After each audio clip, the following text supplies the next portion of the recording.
Okay, बच्चा party we were discussing about atomic structure. ये almost last section है आपका, जिसमें आप NLM और अबाउ प्रिंसिपल क्या होता है, Pauli's exclusion principal, hertz rule of maximum multiplicity, यहाँ पे आप प्रॉपर इलेक्ट्रॉनिक कॉन्फ़िगरेशन को सीखते हैं कि किसी एटम में, जैसे आप पहले क्या थे कि आपका अगर सोडियम में 11 इलेक्ट्रॉन से एटॉमिक नंबर 11 है तो 281 कहानी खत्म। लेकिन अभी आप 1s² 2s² कैसे डालेंगे और उसको कैसे अरेंज करेंगे, that is something that you will learn. ठीक है, ओके। सो आपका भाई साहब, अगर for one electron species like hydrogen and hydrogen like species the energies of orbitals solely depend on the principal quantum number. ऐसे आपके species या ऐसे एटम्स या ऐसे एलिमेंट्स जहां पे एक ही इलेक्ट्रॉन या हाइड्रोजन लाइक हैं, तो इनका एनर्जी डिपेंड करेगा आपके प्रिंसिपल क्वांटम नंबर पे। ठीक है, तो जैसे समझो, देखो यहाँ पे n इज इक्वल टू 1 है, ये 1s हुआ। n is equal to 2, n is equal to 2 मतलब क्या हो जाएगा, n इज इक्वल टू 2 मतलब हो जाएगा l is equal to 0 and 1। 0 के लिए होता है भाई साहब s और 1 के लिए होता है p। ठीक है, तो ये हो जाएगा आपका n इज इक्वल टू 2, तो 2s 2p। n is equal to 3, n is equal to 3 मतलब आपका l का वैल्यू क्या हो जाएगा, 0 1 एंड 2, क्योंकि 3 है, 3s 3p और ये हो गया 3d। ठीक है, सो 3s 3p 3d। ओके, सो ये आपके एनर्जी लेवल से। ठीक है, तो हम यहाँ पे क्या बोल सकते हैं, 1s का जो 2s का जो एनर्जी लेवल है वो 1s से ज्यादा होगा, और 2s और 2p का एनर्जी लेवल ऑलमोस्ट सेम होगा। ऐसा क्यों? क्योंकि हाइड्रोजन और हाइड्रोजन लाइक स्पीशीज में आपका s और p, क्योंकि n की वैल्यू सेम है, तो 2s और 2p की एनर्जी लेवल ऑलमोस्ट सेम हो जाएगी। तो ये आपके 1s का जो एनर्जी लेवल है उससे 2s डेफिनेटली ग्रेटर होगा। 2s भाई साहब देखो, अगर एनर्जी लेवल ग्रेटर है और 2s और 2p का सेम हो जाएगा, तो 2s और 2p आपका सेम हो गया। 3s का 2s से ज्यादा और ऑब्वियसली 1s से तो ज्यादा होगा ही है। ठीक है, और 3s और 3p भाई साहब सेम हो जाएंगे। ठीक है, और 3d भी, 3s 3p and 3d they will be the same. ठीक है, क्लियर है? ओके, तो 3s 3p 3d। अभी 4s की वैल्यू इन सबसे ज्यादा, and it will be equal to 4p 4d 4f and so on and so forth. तो n is equal to 2, 2s and 2p are degenerate orbitals. n is equal to 3, 3s and 3p and 3d are degenerate orbitals. n is equal to 4, 4s, 4p and 4d and 4f are degenerate orbitals. ये आपके degenerate orbitals हैं। ठीक है, clear है? Hence for hydrogen and hydrogen like species, the energy of the orbitals depends on the principal quantum number. ये सिर्फ principal quantum number पे ही depend करेगा, हाइड्रोजन और हाइड्रोजन लाइक स्पीशीज पे। तो जब भी आपको एनर्जी के लेवल की बात करनी है, you will only consider mostly आपका n का वैल्यू कितना है। अगर ये हाइड्रोजन या हाइड्रोजन लाइक स्पीशीज है, इसको नोट कर लीजिए, प्लीज नोट दिस डाउन। ठीक है, 1s 2s आपका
डन। ओके, तो आपका degenerate orbitals, the orbitals having the same energy are known as degenerate orbitals. अभी अगर आपने यहां पे देखा कि आपका n का वैल्यू 1 है, तो यहां पे तो और कोई ऑर्बिटल है नहीं। n की वैल्यू जब 2 है तो इसके साथ आ रहा है 2s और 2p। तो ये आपका 2s और 2p क्या हो गया, having the same energies and hence they are known as degenerate orbitals. इसी तरह से आपके n इज इक्वल टू 3 में 3s है, 3p और 3d है, तो 3s 3p और 3d है, तो ये क्या हो जाएंगे भाई साहब, degenerate orbitals. n is equal to 4 में 4s 4p 4d 4f है, तो आपके ये सारे क्या हो जाएंगे, these all will be degenerate orbitals. Clear है, समझ में आ रहा है ये? Okay, so the orbitals having the same energy are known as degenerate orbitals. Although the shapes of 2s and 2p orbitals are different, an electron has the same energy when it is present in the 2s orbital as well as when it is present in the 2p orbital. तो electron की energy जो है तो same होगी irrespective of whether it is 2s और 2p, लेकिन ये वहीं पे सच होगा जहां पे आपका हाइड्रोजन या हाइड्रोजन लाइक स्पीशीज है, ठीक है। हायर एटम्स के लिए ये सही नहीं होगा। In a single electron species, in a single electron species मतलब हाइड्रोजन और हाइड्रोजन लाइक स्पीशीज में, हाइड्रोजन और हाइड्रोजन लाइक स्पीशीज में ही ये सही होगा, ठीक है। And have the same energy. For multi electron species, multi electron species मतलब बहुत हाइयर जो लोग चले जाते हैं, ठीक है, तो यहां पे 2p is greater than 2s since the energies of the orbitals depend upon the n plus l value. तो जिसका n प्लस l वैल्यू ज्यादा वो ज्यादा, ठीक है, n प्लस l की वैल्यू डिटरमाइनिंग हो जाती है फॉर तो हम यहां पे बोल सकते हैं फॉर हाइयर इलेक्ट्रॉन, तो हम यहां पे दो चीजें बोलते हैं, ठीक है, फॉर 1 इलेक्ट्रॉन और hydrogen like species, for 1 electron और हाइड्रोजन लाइक स्पीशीज, यहां पे क्या हो जाएगा भाई साहब, n की वैल्यू के हिसाब से होगा, तो n की वैल्यू ज्यादा तो एनर्जी ज्यादा, n की वैल्यू ज्यादा तो एनर्जी ज्यादा, ठीक है। For higher electron species, for higher electron species जो n मतलब हाइड्रोजन नहीं है, फॉर हाइयर इलेक्ट्रॉन स्पीशीज आपका क्या हो जाएगा, n प्लस l की वैल्यू ज्यादा तो भाई साहब एनर्जी ज्यादा। क्या ये समझ में आ रहा है भाई साहब, ठीक है, n प्लस l की वैल्यू। अभी जैसे समझो n प्लस l की वैल्यू कैसे निकालेंगे, तो मैं अगर आपसे पूछूं कि भाई साहब 3s है और ये भाई साहब आपका 3p है, इसमें से एनर्जी किसकी ज्यादा है, तो 3s मतलब क्या हो जाएगा 3 और s मतलब l की वैल्यू कितनी हो जाएगी 0, तो n प्लस l की वैल्यू क्या हो जाएगी 3 प्लस 0 दैट इज 3, ठीक है। यहाँ पे 3 है तो n की वैल्यू कितनी है 3, l की वैल्यू p के लिए कितनी होती है 1, तो यहाँ पे हो जाएगा n प्लस l की वैल्यू, n प्लस l की वैल्यू हो जाएगी 3 प्लस 1 दैट इज 4, तो किसकी एनर्जी ज्यादा, 3p की एनर्जी 3s से ज्यादा। समझ में आ रहा है, मतलब जो इलेक्ट्रॉन आपके 3p ऑर्बिटल में होगा उसका एनर्जी 3s ऑर्बिटल वाले से ज्यादा होगा। क्लियर है भाई साहब, are we clear? For higher electron species, इसको लिख लीजिए भाई साहब, फॉर 1 इलेक्ट्रॉन और hydrogen like species,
for higher electron species n plus 1 की l की वैल्यू जितनी ज्यादा, इलेक्ट्रॉन एनर्जी की वैल्यू उतनी ज्यादा हो जाएगी, ठीक है।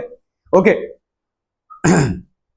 different subshells have different energy levels, hence it depends on the principal quantum number as well as the azimuthal quantum number। तो प्रिंसिपल क्वांटम नंबर और azimuthal क्वांटम नंबर दोनों पे ये डिपेंड करेगा, ठीक है। सो मल्टी इलेक्ट्रॉन एटम में, multi electron atom में भाई साहब n और l दोनों के वैल्यू पे डिपेंड करेगा। तो for multi electron atoms, for multi electron atoms n plus l दोनों के वैल्यूज पे ही डिपेंड करेगा, विल डिपेंड ऑन बोथ।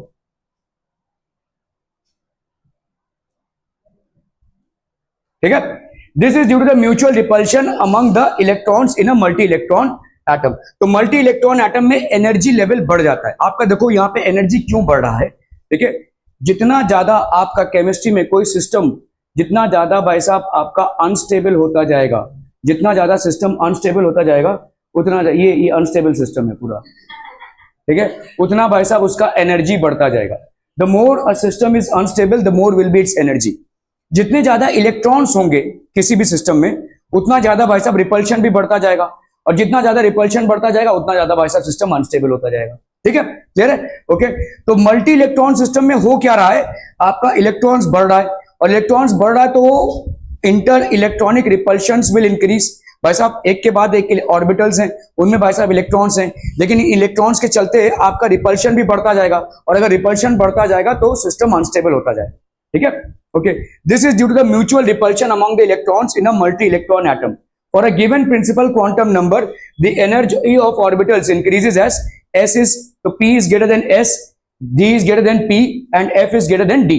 ठीक है, तो आपका भाई साहब S, P, D और F for a given principal quantum number। अगर समझ लो n आपका सेम है, अगर n आपका सेम है, इसीलिए हम बोल रहे हैं given principal quantum number। तो अगर आपका given principal quantum number दिया हुआ है आपको, तो P की वैल्यू S से ज्यादा, D की वैल्यू P से ज्यादा, तुम्हारा बिल्कुल भी मन नहीं है सृष्टि कुमारी, और F का भाई साहब D से ज्यादा, इसको लिख लीजिए भाई साहब फटाफट, क्विक क्विक।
हो गया, डन। ओके, तो इसको अपन बोर बरी रूल बोलेंगे। In a multi electron species the energies of orbitals depend upon the n plus n values. Higher the n plus n value, higher the energy of the orbital. जितना ज्यादा n plus l का value होगा, उतना energy of the orbital होगा। n plus l values are the same for two orbitals, and orbital written with lower n value has lower energy. This is known as bore Bury rule. ठीक है, तो n plus l value पे ये depend करेगा। Higher the n plus n value, higher would be the energy. Okay, arrange the orbitals in decreasing order of their energies using the n plus l rule for the following 3d 4s और 3p। तो आप देखो 3d का कितना हो जाएगा n plus l rule के हिसाब से, 3d है देखो, तो 3 मतलब n का हो गया वैल्यू, ठीक है, s का वैल्यू होता है 0, p का वैल्यू होता है 1, d का वैल्यू होता है 2, तो n plus l रूल के हिसाब से इसका हो गया भाई साहब 5, है ना, इसका रैंकिंग 5 हो गया। 4s मतलब 4 plus 0, तो ये हो गया भाई साहब आपका 4, और 3p मतलब 3 plus 1, तो ये हो गया आपका 4। तो n plus l rule apply कर रहे हैं, ठीक है, 3d 4s और 3p में। तो 3d मतलब 3 और d की वैल्यू 2, तो 3 plus 2 हो गया 5, ठीक है। 4s मतलब n की वैल्यू 4, s की वैल्यू s मतलब l की वैल्यू 0, तो 4 हो गया। 3p मतलब 3 की n का वैल्यू हो गया, p का वैल्यू हो गया 1, तो ये हो गया 4, ठीक है। अप्लाइंग n प्लस रूल, तो 3d 4s और 3p, तो इसमें भाई साहब कौन बड़ा हो गया, 3D, ठीक है. From step 1 it is known that among 3D, 4s and 3p, 3D orbital has a higher energy value, hence 3D is comparatively higher in the energy level. ठीक है. From step 1 it is clear that 4s and 3p have the same n plus l value. इसीलिए आगे चलकर आप देखेंगे कि अक्सर 4s वाला इलेक्ट्रॉन इस पे टपक जाता है और इसका इलेक्ट्रॉन इस पे टपक जाता है. इलेक्ट्रॉन का ट्रांजिशन तभी होगा जब एनर्जी लेवल सेम हो, without gaining any kind of energy. ठीक है, आपका यहाँ पे ट्रांजिशंस होते हैं. देखो आपको अगर पीरियोडिक टेबल देखेंगे तो उसमें एक एलिमेंट्स की कैटेगरी है जिसको अपन क्या बोलते हैं, ट्रांजिशन एलिमेंट्स बोलते हैं. ये ट्रांजिशन एलिमेंट्स मतलब क्या है, यहाँ पे पी और डी में भाई साहब इलेक्ट्रॉन्स इधर उधर हो जाते हैं, जिसके वजह से इनकी वेरिएबल वैलेंसी मिलती है. जैसे आयरन की वैलेंसी 2 भी है और 3 भी है. क्रोमियम के भी आपकी ऐसा एक अनवेरिएबल एक अलग तरीके का वैलेंसी मिलता है. ये इसके वजह से होता है. ठीक है, क्लियर है. So order of energy level क्या हो जाएगा भाई साहब, 3D is greater then 4s and greater than 3p. ठीक है, अभी देखो 4s को हम 3p से ज्यादा क्यों मान रहे हैं, 4s को 3p से. In this case an orbital with a higher value of n is higher in energy, hence amongst 4s and 3p 4s has higher energy. तो 4s का क्यों हो गया बस, चलिए 3d, ठीक है, 4s और ये हो गया आपका 3p. तो जब दोनों का सेम हो जाए तो जिसका n का वैल्यू हायर होगा उसका भाई साहब हायर हो जाएगा. ठीक है, क्लियर है. अदरवाइज हम बोल सकते हैं कि 4s is approximately equal to 3p, लेकिन फिर भी अगर बहुत ज्यादा स्पेसिफिक होते हैं तो 4s will be slightly greater than 3p. ठीक है, clear. Okay okay okay. Hydrogen and hydrogen like species जो सिंगल इलेक्ट्रॉन स्पीशीज होते हैं, energy of an orbital depends only on the value of n. ठीक है, only attractive forces are present between the nucleus and the electron. तो यहाँ पे भाई साहब जो इलेक्ट्रॉन्स हैं 1 2 3 जो भी इलेक्ट्रॉन्स होंगे और न्यूक्लियस में सिर्फ और सिर्फ आपके अट्रैक्टिव फोर्सेस प्रेजेंट होंगे. मल्टी इलेक्ट्रॉन स्पीशीज जहां पे भी आपका भाई साहब 3 से ज्यादा हो गया उसको हम मल्टी इलेक्ट्रॉन मान सकते हैं. The energy of the orbital depends on the value of n plus l. तो यहां पे भाई साहब एनर्जी किस पे डिपेंड करेगा, higher the value of n higher is the energy. यहां पे higher the value of n plus l higher the value of energy. और यहां पे अगर n प्लस l सेम हो जाता है तो जिसका n का वैल्यू हायर वो ज्यादा energy level. Electrons experience attractive forces towards the nucleus as well as repulsive forces. तो यहां पे भाई साहब एनर्जी लेवल ऑर्बिटल्स पे इसलिए डिपेंड करता है क्योंकि यहां पे आपकी एनर्जी थोड़ी सी भाई साहब अनस्टेबल हो जाती है, एनर्जी बढ़ जाती है सिस्टम की. ठीक है, मल्टी इलेक्ट्रॉन सिस्टम में आपके एनर्जी बढ़ जाती है क्योंकि सिस्टम की अनस्टेबिलिटी बढ़ जाती है. जितना ज्यादा किसी सिस्टम का अनस्टेबिलिटी होगा उतना ज्यादा उसका एनर्जी भी होगा. और यहाँ पे एनर्जी बढ़ने का मुख्यतः कारण यह है कि आपके रिपल्शंस बहुत ज्यादा हो जाते हैं. ठीक है, are we clear on this one people? Okay okay okay. तो आप देखो ये हाइड्रोजन एटम है, this is basically an hydrogen atom और ये एक टिपिकली मल्टी इलेक्ट्रॉन एटम है. ठीक है, 1s 2s 2p 3s 3p 3d हो गया, 1s 2s 2p ये आपका भाई साहब 3s 4s 3p 3d ऐसे होगा. देखो इस चीज को, ये आपका क्या है, हाइड्रोजन एटम है. हाइड्रोजन एटम है या हाइड्रोजन लाइक स्पीशीज है. This is basically hydrogen like species. यहां पे सिर्फ n के वैल्यू पे डिपेंड कर रही है. तो आप सीधा सीधा भाई साहब यहां पे बोल सकते 3 is greater then 2 is greater then 1. अभी चाहे s डालो चाहे p डालो चाहे कुछ भी डालो, यहां पे सिर्फ n ही आपका मेन फैक्टर है. ठीक है, समझ में आ रहा है. तो इसीलिए देखो यहां पे अपन क्या बोल रहे हैं, 2s is greater than 1s, 2p is also greater than 1s. However 2s and 2p का energy level same. 3s is greater than 2s, 3s is greater than 1s, 3s is greater than 2p, 3s is greater than 1s. ठीक है, 3p is greater than 2s 2p and 1s as well. क्योंकि इसका number ये 3 है, क्योंकि इसका number ये 3 है. ये s हो या p हो या d हो, ये 2 वाले किसी भी ऑर्बिटल से ज्यादा होगा इसका एनर्जी. किसमें, हाइड्रोजन या हाइड्रोजन लाइक स्पीशीज में. It is applicable only to hydrogen and hydrogen like species. जैसे ही आप मल्टी इलेक्ट्रॉन में आते हैं तब आपका n प्लस l दोनों मैटर करता है. यहां पे only n matters, only n matters. यहां पे बोथ, यहां पे भाई साहब n प्लस l मैटर करता है. यहां पे आपका n प्लस l दोनों भी मैटर करता है. यहां पे 1s की वैल्यू क्या हो जाएगी, 1 प्लस 0 तो ये हो गया 1. 2s की वैल्यू क्या हो जाएगी, 2 प्लस 0 दैट इज 2. यहां पे 2p की value 2 plus 2 that is 2 plus 1 that is equal to 3. 3s की value 3 plus 0 that is equal to 3. 3p की value 3 plus 1 that is 4. 4s की वैल्यू 4 प्लस 0 दैट इज 4. ठीक है, 3d की value 3 plus 2 that is 5. इस तरह से होगा. देखो 1s मतलब हो गया आपका 1, 2s मतलब हो गया आपका 2, 3s मतलब हो गया आपका 3, 2p मतलब हो गया आपका 3. ठीक है, लेकिन 2s और 3 ये आपका दोनों देखो ये ज्यादा है तो थोड़ा सा आपका ज्यादा हो गया, ठीक है। 3s इससे ज्यादा हो गया, 3p मतलब हो गया आपका 4, ये 3 है तो थोड़ा ज्यादा हो गया, देखिए, ठीक है। फिर 4s इधर, फिर 3d इधर, 4s और 3d आप देखो 3p से 4s ज्यादा क्यों, दोनों भाई साहब 4 हैं, दोनों भाई साहब अगर आप देखोगे 4 है, लेकिन क्योंकि इसका n ज्यादा है इसलिए वो थोड़ा सा ऊपर है, ठीक है। अभी आप देखोगे 3 + 2 ये हो गया 5 और ये हो गया भाई साहब 4s, तो आपको इस तरह से दिखेगा मल्टी इलेक्ट्रॉनिक स्पीशीज में। तो मल्टी इलेक्ट्रॉन स्पीशीज में आपका किसका एनर्जी ज्यादा है, जिसका n+l वैल्यू ज्यादा है। और अगर कभी ऐसा होता है कि n+l वैल्यू दोनों की सेम आ रही है तो जिसका n का वैल्यू ज्यादा उसका भाई साहब ज्यादा एनर्जी, ठीक है। ये multi electron species higher than hydrogen like species, ठीक है। और अगर हाइड्रोजन या हाइड्रोजन लाइक स्पीशीज है जहां पे 1 2 3 इलेक्ट्रॉन में कहानी खत्म हो रही है, वहां पे भाई साहब सिर्फ n मैटर करता है, ठीक है। ओनली n मैटर्स, यहां पे n+l मैटर करता है। This becomes the deciding factor. क्या ये सही है? Okay. Comparison between energy of orbitals of hydrogen atom versus multi electron atom, ठीक है। तो आपका बेसिकली होता क्या है, देखो मल्टी इलेक्ट्रॉन एटम में आपका ये रिपल्शन चालू हो जाता है, ये शील्डिंग चालू हो जाती है, समझ में आ रहा है भाई साहब, ये रिपल्शन चालू हो जाएगा अंदर ही अंदर, ठीक है। For a hydrogen atom the energy of various orbitals increases as the principal quantum number increases, whereas for multi electron species the energy of various orbitals depends only on n+l volumes. If hydrogen or hydrogen like species only attraction between electron and nucleus is present, तो सिर्फ attraction between electron and nucleus is present, but multi electron species have more than one electron, hence along with electron nucleus attractions electron electron repulsion is also present. तो electron electron repulsion भी आपका present होगा, ठीक है। Electron electron repulsion भी आपका भाई साहब प्रेजेंट होगा। Are we clear on this one people?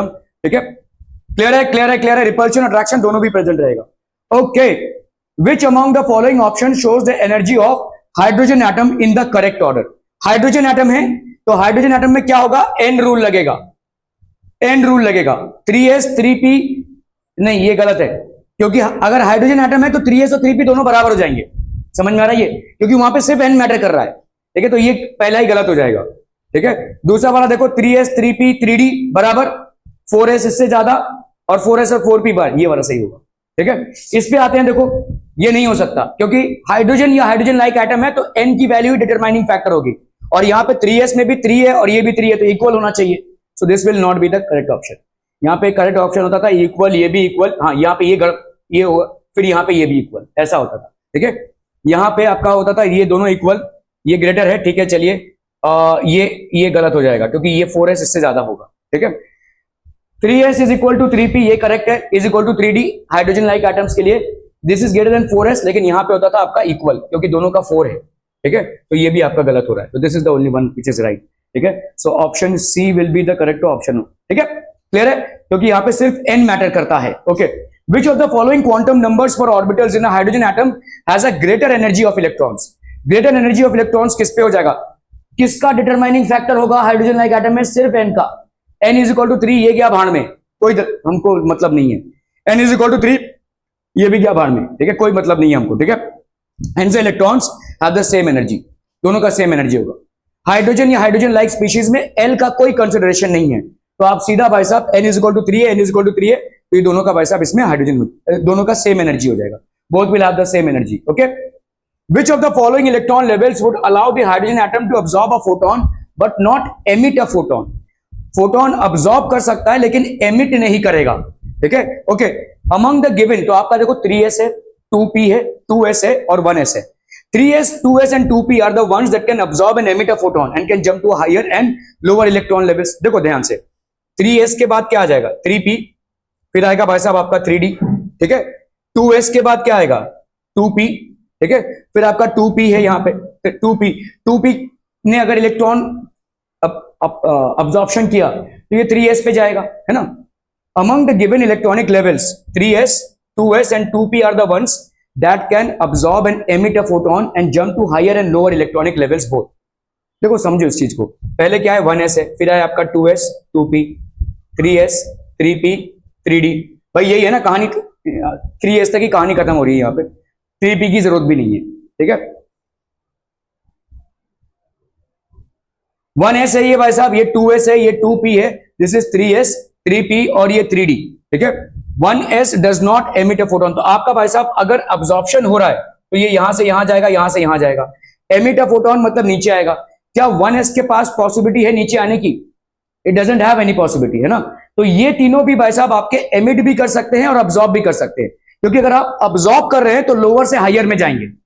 1s के पास अब्सॉर्प्शन हो सकता है लेकिन एमिशन नहीं हो सकता, क्योंकि एमिट करेंगे तो आप हायर से लोअर में आएंगे, 1s से नीचे कुछ है नहीं। तो इसके लिए ये तीनों भी आपके अब्सॉर्प्शन भी कर सकते हैं और एमिट भी कर सकते हैं। अब्सॉर्प्शन भी कर सकते हैं, एमिट भी कर सकते हैं, एब्सॉर्प्शन भी कर सकते हैं, एमिट भी कर सकते हैं, क्योंकि इनके पास ऑप्शन है नीचे आने का भी। 1s के पास अब्सॉर्प्शन करने का ऑप्शन है लेकिन एमिट करने का ऑप्शन नहीं है, ठीक है। 1s does not emit a photon, it can only absorb a photon, hence that D is the correct option, ठीक है। Which among the following options is the correct sequence for the energy of orbitals of multi-electron species? Multi-electron species में क्या matter करेगा? n plus l। तो यहां पे 4p की value कितनी होगी? n plus l के हिसाब से 4 plus 1 3। अरे भाई साहब जल्दी फटाफट करना है। s की वैल्यू 0 है तो l की वैल्यू हो गई, s की वैल्यू 0 होती है। अगर s है, p है, d है, f है, तो इसमें l की वैल्यू क्या होगी? 0 1 2 एंड 3। तो 4p मतलब 4 plus 1 तो ये हो गया 5। 3d मतलब 3 plus 2 दैट इज 5। 4s मतलब 4 plus 0 दैट इज 4, ठीक है। तो क्या ये सही है? Is it correct? No, it is not correct, ठीक है। ये आपका भाई साहब करेक्ट है ही नहीं। 4s मतलब 4 plus 0 दैट इज 4। 4p मतलब 4 plus 1 दैट इज 5। 3d मतलब 3 plus 2 दैट इज 5। क्या ये सही है? Why it is not right? क्योंकि यहाँ पे आपका n plus l अगर सेम हो जाता है तो जिसका n ज्यादा वो ज्यादा होगा। तो correct sequence would be 4s 3d और भाई साहब 4p। क्या ये समझ में आ रहा है? ओके, 4s 3d और 4s मतलब 4 plus 0 दैट इज 4। 3d मतलब 3 plus 2 that is 5। 4 plus 1 that is 5। क्या ये सही है? क्योंकि यहां पे देखो दोनों का सेम है लेकिन जिसका n ज्यादा वो ज्यादा होगा, तो दिस इज करेक्ट, ठीक है। इस पे आते हैं, देखो 3d मतलब 3 plus 2 दैट इज 5। 4s मतलब 4 plus 0 दैट इज 4। 4p मतलब भाई साहब 4 plus 1 दैट इज 5। तो ये तो भाई साहब नहीं है, ठीक है। So which one is the correct option? C is the correct option. Clear है? Are we clear? n plus rule multi electron species के लिए। शील्डिंग इफेक्ट हम क्या बोलते हैं भाई साहब? Screening of the outer shell electrons from the nucleus by the inner shell electrons is known as the shielding effect, ठीक है। तो आपका भाई साहब शील्डिंग इफेक्ट होता है इससे। In other word the electrons in the inner shells act as a screen और shield and reduce nuclear force of attraction over outer most electrons. तो होता क्या है, देखो ये इलेक्ट्रॉन्स क्या होंगे? ये इसको रिपल्स करेगा, है ना, ये इसको रिपल्स करेगा। अभी ये वाला इलेक्ट्रॉन इससे अट्रैक्टेड होगा क्योंकि सेंट्रली पॉजिटिवली चार्ज न्यूक्लियस है, लेकिन इसको भाई साहब इस तरफ एक फोर्स रिपल्शन का भी एक्सपीरियंस करना पड़ रहा है।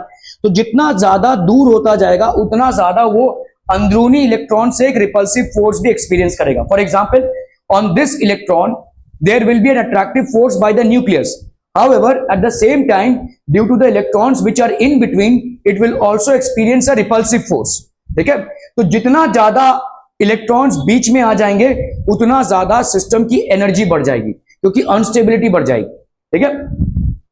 तो इसको अपन बोलते हैं shielding effect. The last bench student, ठीक है, तो लास्ट बेंच स्टूडेंट ये है भाई साहब कौन? साहिल मुनकर, ठीक है। So is the last bench student. Okay, front bench students हैं भाई साहब, ठीक है। तो ये आपके भाई साहब टीचर है, न्यूक्लियस है। लास्ट बेंच स्टूडेंट भाई साहब इतना ज्यादा शील्डिंग इफेक्ट है, इसने उबासी ली, उसने उबासी ली, उसने उबासी ली, वो सो गया और वो तो भाई साहब खर्राटे भर रहा है, ठीक है। तो इस तरीके का रिपल्सिव इफेक्ट क्रिएट हो जाएगा, ठीक है। So the front benchers of the classroom screens the interaction of the back benchers of the classroom outer shell electrons, ठीक है। Thus the attention of the teacher towards the back bench students would decrease because the screening of the front bench students. This scenario represents the attraction of nucleus on the outermost electron, ठीक है। Clear है? Are we clear on this one? Impact of the shielding effect. The nuclear force felt by the outer shell electron decreases because of the shielding effect. तो जो nuclear force है, जो outer shell electrons है, वो decrease होता जाएगा due to the shielding effect. The net positive charge experienced by the outer electrons is known as the effective nuclear charge. तो ये net positive charge जो देखो यहाँ पे एक इलेक्ट्रॉन है जो मतलब इतने सारे शेल्स के बाहर है, यहाँ पे इसके ऊपर एक अट्रैक्टिव फोर्स लग रहा है, लेकिन साथ ही साथ यहाँ पे जो इलेक्ट्रॉन्स हैं इस पे एक रिपल्सिव फोर्स डाल रहे हैं। तो attractive force minus repulsive force, this will be the net effective force, ठीक है। So the net positive charge experienced by the outer electrons is known as the effective nuclear charge. तो effective nuclear charge मतलब क्या हो जाएगा? effective nuclear charge will be Z minus sigma, ठीक है, where sigma is the screening constant. Atoms के लिए screening constant होता है, ठीक है, इसको लिख लीजिए भाई साहब, Z effective will be equal to Z minus sigma, where sigma is the screening constant.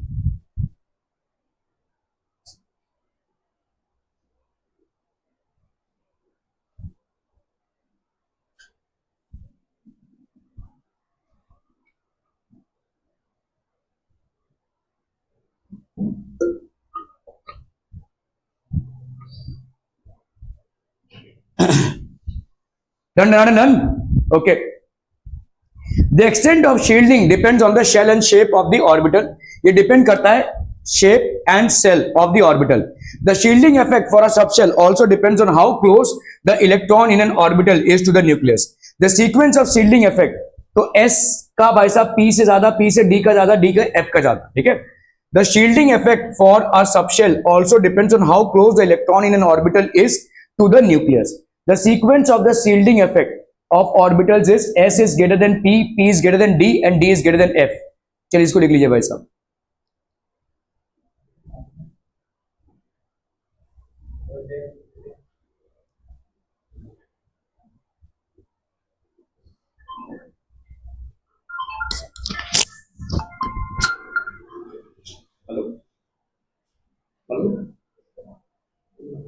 Hello.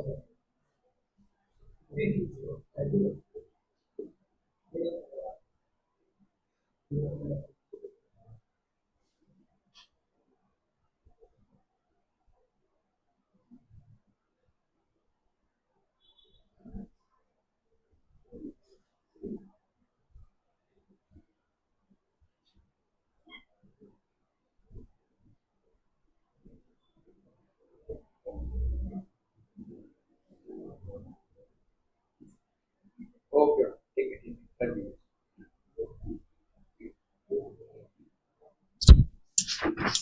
Okay, therefore, with the increasing value of azimuthal quantum number, the shielding effect decreases. Thereby, the effective nuclear charge experienced by the atomic electron increases. Sahil, I will throw you out of the class.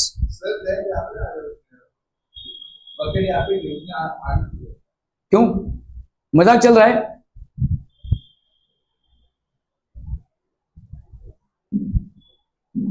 मजाक चल रहा है, घर पे बैठा करो यार, यहाँ पे मत आया करो.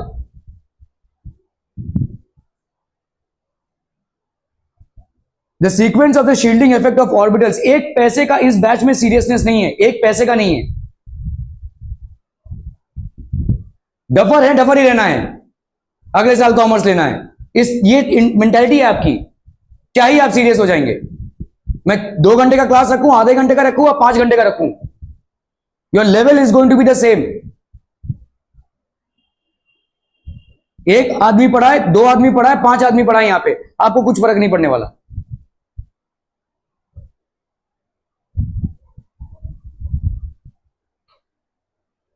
Therefore, with the increasing value of आप साफ और सही लफ्जों में मैं आपको बोलूं, ये आप हो सकता है आप बोल रहे हो कि बच्चा आप टीचर हो के ऐसा लैंग्वेज क्यों यूज कर रहे हैं. एक टाइम होता है जब आप साइंस को लेते हैं और एक टाइम होता है जब साइंस आपकी ले लेती है, बहुत बुरी तरीके से. और ये सच है, हकीकत है. आप उस डायरेक्शन में मूव कर रहे हैं जब साइंस आपकी बैंड बजा देगी.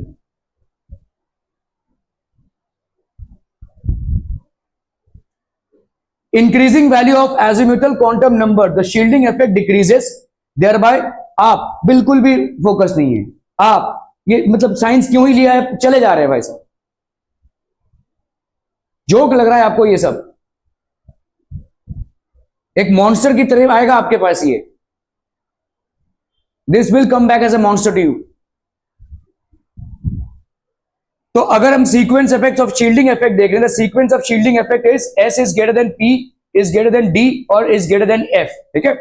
Therefore with the increasing value of azimuthal quantum number the shielding effect decrease है. तो शील्डिंग इफेक्ट भाई साहब आपका डिक्रीज हो जाएगा. Therefore effective nuclear charge experiences by the outer electron increases. तो इफेक्टिव न्यूक्लियर चार्ज भाई साहब बढ़ जाएगा. ठीक है. The scenario explains how the screening effect of the front bench students, that is inner electrons belonging to poor shielding orbitals, is poor. So the attention of the teacher towards the last bench students would be more. Thus, the inner electrons belong to the poor shielding orbitals such as D and F orbitals. Net positive charge of the nucleus on the outer most electrons will be more, outer most electrons में ज्यादा हो जाएगा ये, ठीक है। Find the lowest energy in each of the following orbitals, सबसे lowest energy भाई साहब किस में हो जाएगा, वही सेम n+l रूल करेंगे आप। तो 4s है, देखो 4s है, 3d है और 3p है। 4s का बताओ कितना हो जाएगा, 4 + 0 दैट इज 4, 3d का 3 + 2 दैट इज 5 और 3p का 3 + 2 दैट इज 5 है। हाँ सॉरी, p का भाई साहब 1 होगा, करेक्ट, ठीक है, p का 1 होगा। s का हो गया आपका भाई साहब l की वैल्यू 0, p की l की वैल्यू 1, d की l की वैल्यू 2 और f की l की वैल्यू 3। 5d 4s, तो 5d मतलब 5 + 2 दैट इज 7, 4f मतलब 4 + 3 दैट इज 7 और आपका 7s मतलब 7 + 0 दैट इज 7, ठीक है। यहां पे आपका ये वैल्यू हो गया। अभी देखो यहां पे लोएस्ट एनर्जी लेवल इन दोनों में, तो ये तो हाईएस्ट एनर्जी हो गया। इन दोनों में हम कैसे तय करेंगे, जिसका n का वैल्यू ज्यादा, 4s और 3p में n का वैल्यू किसका ज्यादा भाई साहब, 4s का, तो भाई साहब 3p आपका सबसे लोअर एनर वैल्यू हो गया, ठीक है। तो 3p भाई साहब आपका, ठीक है, 3p एज लोअर वैल्यू। तो लोवेस्ट एनर्जी ऑर्बिटल इसमें से कौन सा हो जाएगा, 3, इन दोनों में से अभी हमको चुनना है ना, तो इन दोनों में से भाई साहब 3p will be lesser than 3s। तो ये हो जाएगा, क्यों, क्योंकि 3p में 3 की वैल्यू लेस है, n की वैल्यू लेस है। 5d 4s और 7s, 5d मतलब कितना हो गया भाई साहब, 5 + 2 7, अभी तीनों भी 7 है, तो जिसका n का वैल्यू हाइयर वो ज्यादा। अभी यहां पे देखो n का वैल्यू सबसे हाइयर किसका है भाई साहब, ये, ठीक है। तो सबसे यहां पे क्या पूछा है आपका, लोवेस्ट ना, तो सबसे लोवेस्ट कौन है, n का value 4, 4f will be the lowest, ठीक है। यहां पे 4f will be the lowest. 4f 6s and 5d, 4f मतलब क्या हो जाएगा, 4 + 3 7, 6 + 1 7, 5 + 2 7, ठीक है। इनमें से भाई साहब किसका एनर्जी लेवल ज्यादा हो जाएगा, ऑब्वियसली भाई साहब इसका तो सबसे कम हो ही जाएगा, सो सीधा सीधा हम 6s लिख सकते हैं, ठीक है। 5p मतलब 5 + 1 6, 6s मतलब 6 + 0 6, 4d मतलब 4 + 2 6, ठीक है। तो ये हो गया आपका 6। तो इसमें सबसे कम n की वैल्यू किसकी है, 4 की, तो ये हो जाएगा भाई साहब 4d। Are we clear on this one, okay. General rules, अभी हम भाई साहब आएंगे किस तरह से हम इलेक्ट्रॉन्स को फिल करते हैं, बहुत इंपॉर्टेंट टॉपिक है people, please pay attention. How do we fill the electrons, इसके पहले आपने देखा था 2 8 8 ऐसा फिल करते हैं, लेकिन अभी वो ऐसा नहीं चलेगा, ठीक है। So how do we fill electrons, there are 3 principles that guide us. One is above principle, the other one is the Hund's rule of maximum multiplicity, and finally we have Pauli's exclusion principle. These are the 3 principles in which we will fill, ठीक है। The word above in German means building up. The building up of orbitals means filling up of orbitals with electrons. तो हम भाई साहब electron से fill कर रहे हैं। The principle states that in the ground state of the atoms, whenever vacant orbitals are available, these orbitals are filled in such a way that lower energy orbitals are occupied first. पहले हम lower energy को occupy करेंगे, फिर higher energy को। और energy को कैसे हम डिस्टिंग्विश करते हैं, n+l रूल से। यहां पे भी n+l रूल ही निकालेंगे, ठीक है। The lower energy orbitals are occupied first by the electrons, followed by the higher energy orbitals. The order of increasing, अभी देखो 1s is greater than 2s, 2p, 3s, 3p, 4s, 3d, 4p, ठीक है। इसको याद रखना थोड़ा सा मुश्किल है, लेकिन अगर हम सिंपल ऐसा बनाएं, देखो तो यहां पे कैसा हो जाएगा, this will be like this. ये आपने 1s बनाया एक, ठीक है, फिर आपने बनाया 2s 2p, 2s में 2s और 2p होगा। क्यों, क्योंकि भाई साहब देखो n की वैल्यूज डालते जाइए आप, n की वैल्यू जब 1 है तो l की वैल्यू क्या है, 0 है। देखो n की वैल्यू 1 है, l की वैल्यू 0, l की वैल्यू 0 मतलब s आ जाएगा इसमें, है ना, ठीक है। n की वैल्यू जब 2 है, n की वैल्यू 2 हो गई, तो l की वैल्यू क्या हो जाएगी, 0 and 1, 0 and 1 मतलब 2s हो गया 0 का और 2p। फिर n की वैल्यू जब 3 है, n की वैल्यू जब 3 है, तो l की वैल्यू क्या हो जाएगी, 0 1 and 2। तो आपका भाई साहब यहाँ पे s p and d, तो ये हो गया आपका 3s, ये हो गया आपका 3p और ये हो गया आपका 3d। n की वैल्यू जब भाई साहब 4 है, तो l की वैल्यू क्या हो जाएगी, 0 1 2 and 3, तो ये हो गया आपका 4s 4p 4d और ये हो गया आपका 4f, 4s 4p 4d 4f। इस तरह से चलता जा रहा है भाई साहब। n की वैल्यू जब 5 है, तो l की वैल्यू क्या हो जाएगी, बोलो 0 1 2 3 4, ठीक है, 0 1 2 3 4, तो 5s 5p 5d 5f 5g, ठीक है। ये ऐसे गोले गोले बना दिया आपने। अभी आप भाई साहब तीर चलाएंगे, ठीक है, तो तीर चलाएंगे तो कैसे चलाएंगे भाई साहब, ये 1s हो गया, तो पहले आपने क्या भरा 1s, ठीक है। उसके बाद आपने क्या भरा भाई साहब, आपके 2s भरा, तो 1s के बाद 2s, फिर ये भाई साहब देखो ये ऐसे जा रहा है, ठीक है, ये आपका तीर चल रहा है ऐसे, ठीक है। 1s के बाद आपने 2s भरा, फिर 2p, फिर आप भाई साहब यहाँ पे भरोगे 3s, ठीक है। फिर आपका भाई साहब क्या भरा जाएगा, 2s के बाद 3p, ऐसे भरेंगे हम। This is how we will basically fill, okay. So देखो ये है direction of the arrows.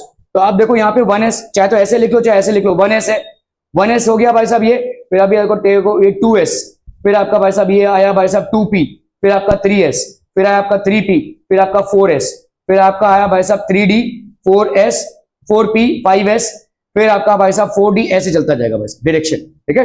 Direction of the arrows gives the order of filling the orbitals. Again n+l rule लगा रहे हैं हम, यहाँ पे n+l रूल लगा रहे हैं, तो आपके n+l रूल के हिसाब से ये सारे ऑर्बिटल्स को अपन सजाते हैं, ठीक है। 1s 2s, इन सारे ऑर्बिटल्स का सजाना होता है n+l रूल से।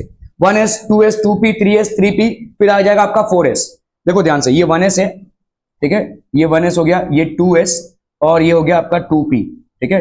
तो आपका 1s जो है वो तो ऐसे गया, ठीक है, फिर आया आपका 2p, ये आ गया भाई साहब आपका 2s, फिर आ गया आपका 3s 3p 3d, ठीक है।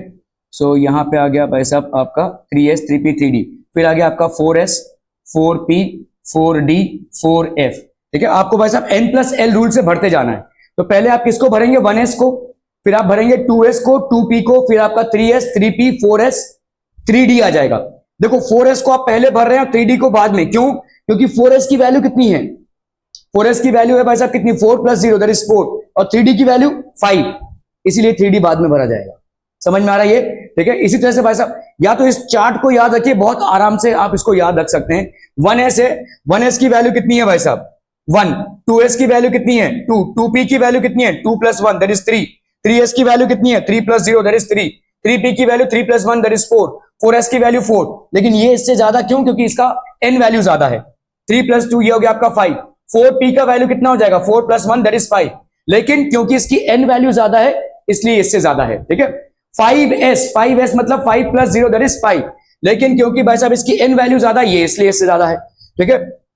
5s is less than 4d, 4 + d that is हो गया 6, 6 भाई साहब 5 से ज्यादा है, ठीक है। 5p मतलब ये हो गया 6, अगेन क्योंकि इसकी n वैल्यू ज्यादा है इससे ये ज्यादा है। 6s, ठीक है, 6s मतलब हो गया आपका 6, अगेन इसकी n वैल्यू ज्यादा है इसलिए ये ज्यादा है। 4f मतलब 4 + 3 दैट इज 7, ठीक है। 5d मतलब 5 + 2 दैट इज 7, अगेन इन दोनों में 7 है, लेकिन यहाँ पे n की वैल्यू ज्यादा है इसलिए ये इससे ज्यादा है। 6p मतलब 6 + 2 8, ठीक है, सो दिस विल बी 8। यहां तक जाना नहीं पड़ेगा आपको, ठीक है, आपकी कहानी जाल करके ये भाई साहब 5p तक खत्म हो जाएगी, उतना दूर नहीं जाना पड़ेगा, ठीक है। Are we clear? तो अबाउ प्रिंसिपल से हम भाई साहब ऐसे भरते थे। तो पहले हमारा 1s भर गया, उसके बाद भर गया भाई साहब 2s, फिर आपका ऐसे 2p 3s, फिर आपका भाई साहब 3p 4s, फिर आपका भाई साहब ऐसे तरह भरेंगे, ठीक है, फिर ऐसे भरेंगे, फिर ऐसे भरेंगे, फिर ऐसे भरेंगे। तो 1s लिखा, फिर 2s 2p लिखा, फिर 2s के बाद 2p, फिर 3s, फिर 3p 3d, फिर आपका 3p 4s, 3p के बाद देखो 4s भरेगा, उसके बाद 3d भरेगा। क्या समझ में आ रहा है? देखो या तो आप इसको ऐसे लिख लो, देखो 1s है, यहां पे आपने लिखा 2s 2p, ठीक है, फिर आपने लिखा 3s 3p और ये हो गया आपका 3d, ठीक है। ये शॉर्टकट है बेसिकली 4s 4p। अगर n+n रूल नहीं लगाना चाहते हैं तो ऐसे कर लीजिए 4d 4f 5s 5p 5d 5f 5g, ठीक है भाई साहब, क्लियर है? तो ये 1s पहले भर गया, ठीक है, फिर आपका 2s भरेगा, फिर आपका 2p, फिर 3s, फिर आपका भाई साहब क्या भरेगा 3p और फिर 4s, फिर आपका 3d 4p 5s, ऐसे भरेगा। तो आप देखो यहां पे 1s, फिर भाई साहब 2s, फिर तो 1s 2p 2p 3s के बाद 3p, फिर भाई साहब 4s, फिर भाई साहब आपका 3d, ध्यान दीजिए ये हो गया 3d, फिर हो गया आपका 4p, फिर हो गया आपका 5s, ऐसा भरेगा, ठीक है। आप अगर इसमें आते हैं देखो ये सेम दिया हुआ है 1s 2s 2p 3s 4s 3p 4p वैसे ही दिया हुआ है, ठीक है। Are we clear on this one people? हम तो 1s के बाद 2s, 2s के बाद 2p, ये आपके एनर्जी लेवल्स हैं, ठीक है। This is how you will basically fill the energy levels. Hund's rule of maximum, तो ये था आपका अबाउ प्रिंसिपल। अबाउ प्रिंसिपल के हिसाब से आप बेसिकली भरते हैं ऑर्बिटल्स को, ठीक है। नाउ हंस रूल ऑफ मैक्सिमम मल्टीप्लिसिटी, इसको साथ में लेकर चलना है, तभी आप समझ पाएंगे। मैक्सिमम मल्टीप्लिसिटी मतलब क्या होती है, ठीक है। देखो जैसे आपके पास यहाँ पे 1s है, हर एक ऑर्बिटल में 2 इलेक्ट्रॉन्स भरे जाएंगे अनटिल अनलेस आपके पास 2 ना हो, एक ही है, ठीक है। तो 1s में 2 भर गए, 2s में 2 भर गए, 2p में कितने भरे जाने चाहिए भाई साहब? यहां पे आपके पास कितने इलेक्ट्रॉन्स हैं? 3 इलेक्ट्रॉन्स हैं। देखो यहां पे 2p में एक्चुअली में 6 इलेक्ट्रॉन्स भर सकते हो, तुम्हारे पास भरने के लिए 3 ही इलेक्ट्रॉन्स हैं, ठीक है। तो तुम्हारा एक अरेंजमेंट क्या हो जाएगा, पहले वाले पे 2, दूसरे वाले पे 1 और तीसरे को हमने वेकेंट रखा। चलिए दूसरा क्या होगा, 1s 2s तो भरा ही जाएगा वैसे, और 2p में तीनों को आपने सेपरेटली भर दिया। क्या ये समझ में आ रहा है? अभी यहां पे देखो, इन दोनों को छोड़ दो, क्योंकि यहां पे आपका जो है वो कैंसिल आउट हो रहा है। ये 0 हो गया, ये 0 हो गया, ये 0 हो गया, ये 0 हो गया, ठीक है। यहां पे कितना हो रहा है, देखो ये 0 हो गया, लेकिन इसका क्या आ रहा है, +1। यहां पे कितना आ रहा है, +1 +1 +½ आई एम सॉरी, +½ +½ तो कितना आ गया, +3/2। यहां पे सिर्फ +½ आ रहा है। हंस रूल ऑफ मैक्सिमम मल्टीप्लिसिटी क्या बोलता है कि आपका मैक्सिमम नंबर आना चाहिए। यहां पे आपका +3/2 आ रहा है, तो ये अरेंजमेंट आपका करेक्ट होगा। क्या ये समझ में आ रहा है? यहां पे क्यों नहीं होगा, क्योंकि देखो एक दूसरे के स्पिन एक दूसरे को कैंसिल कर रहे हैं। यहां पे इसका स्पिन और इसका स्पिन कैंसिल हो रहा है। इसका कितना है, +½ इसका कितना है, -½ तो ये कैंसिल हो गया। इसका कितना है, +½ इसका कितना है, -½ तो कैंसिल हो गया। यहां पे कितना हो रहा है, +½ -½ कैंसिल। यहां पे कितना हो रहा है, +½ तो इसका रिजल्टेंट कितना आ गया आपका, +½ इस अरेंजमेंट का रिजल्टेंट। और इस अरेंजमेंट का रिजल्टेंट क्या होगा, वही सेम नंबर ऑफ इलेक्ट्रॉन्स हैं, अगेन 0 0, ये तो 0 0 होना ही है। अभी आपने इन तीनों इलेक्ट्रॉन्स को 3 अलग ऑर्बिटल्स के 2p में डाल दिया है, तो +½ +½ +½ तो ये कितना हो गया, +3/2। This is the correct arrangement because +3/2 is greater then +1/2। ये है हंस rule of maximum multiplicity. This will be the correct arrangement. Electrons आपके पास वही, ऑर्बिटल्स आपके पास वही, डिस्ट्रीब्यूशन अलग। समझ में आ रहा है ये, ठीक है। This is known as the Hund's rule of maximum multiplicity. तो अगर आपने ऐसा लिखा होता, देखो यहां पे आपका एक्चुअली में 1s² है, 2s² है और 2p3 है। लेकिन इस 2p3 को अगर आप देखोगे तो अगर हम देखेंगे यहां पे 2px1, 2py1 और 2pz1, ये करेक्ट है। समझ में आ रहा है, x, y और z इन तीनों में आपने एक एक इलेक्ट्रॉन भरा है। लेकिन अगर आपने इसको ऐसे लिखा होता ये 2p3 में कि 2px का स्क्वायर है और 2py का 1 है और 2pz जो है 0 है, तो this would have been wrong, ये रॉन्ग हो जाता। ये 2px2 मतलब ये 2py1 और ये 2pz, ये रॉन्ग हो जाता। ठीक है, क्लियर है? तो ये आया आपका हंस rule of maximum multiplicity. Hence the pairing of electrons does not occur unless all the orbitals आपका फिल हो जाए। मतलब कैसा है कि आप कभी भी पेयरिंग करेंगे, जब भी पेयरिंग करेंगे वो तभी चालू होगी जब आपने पूरा भर दिया हो, उसके पहले आप पेयरिंग नहीं कर सकते। तो यहां पे क्या था, आपका p ऑर्बिटल था। p ऑर्बिटल भाई साहब 3 ऑर्बिटल्स हैं आपके पास, 3 इलेक्ट्रॉन्स हैं। इन 3 इलेक्ट्रॉन्स को आप ऐसे नहीं डाल सकते कि चलिए इनकी पेयरिंग कर दी और इसको इकलौता लिख दे, नहीं, पहले आपको हर एक को कम से कम 1 इलेक्ट्रॉन से भरना ही पड़ेगा। अब ये आपके पास भाई साहब ये 1 2 3, अगर चौथा इलेक्ट्रॉन आएगा तो यहां पे भरेगा, तब उसकी पेयरिंग होगी। नहीं हो रही है ना पेयरिंग, नहीं होगी, चलो ठीक है। लेकिन यहां पे क्या है आपका, ये आपका कितना है 0 और ये हो गया आपका +½ यहां पे +½ तो ये हो गया +3/2। और हंस रूल ऑफ मैक्सिमम मल्टीप्लिसिटी क्या बोलता है कि ये नंबर आपका ज्यादा होना चाहिए, इसीलिए आपका +3/2 है। Are we clear to this one people? ठीक है, ये हो गया आपका हंस रूल ऑफ मैक्सिमम। तो हंस रूल ऑफ मैक्सिमम मल्टीप्लिसिटी को अगर हम छोटे छोटे दौर पे समझे तो ये क्या है कि आपका जो पेयरिंग होगा वो स्टार्ट ही तभी होगा जब सारे ऑर्बिटल्स भरे जा चुके होंगे। The Hund's rule of maximum multiplicity states that the pairing will start only when all the electrons are filled in the orbitals. ठीक है, सारे इलेक्ट्रॉन्स को जब आपने ऑर्बिटल्स में भर दिए हो तभी भाई साहब आपकी पेयरिंग चालू होगी। ठीक है, the number of electrons to be filled in various orbitals is restricted by Pauli's exclusion principle. ठीक है, no two electrons can have the same set of quantum numbers.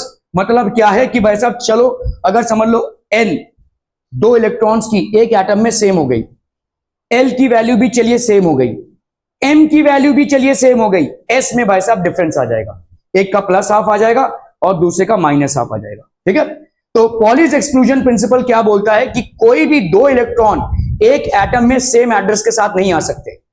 There has to be a difference in either the principal quantum number, either on the azimuthal quantum number, either on the magnetic quantum number or on the spin quantum number.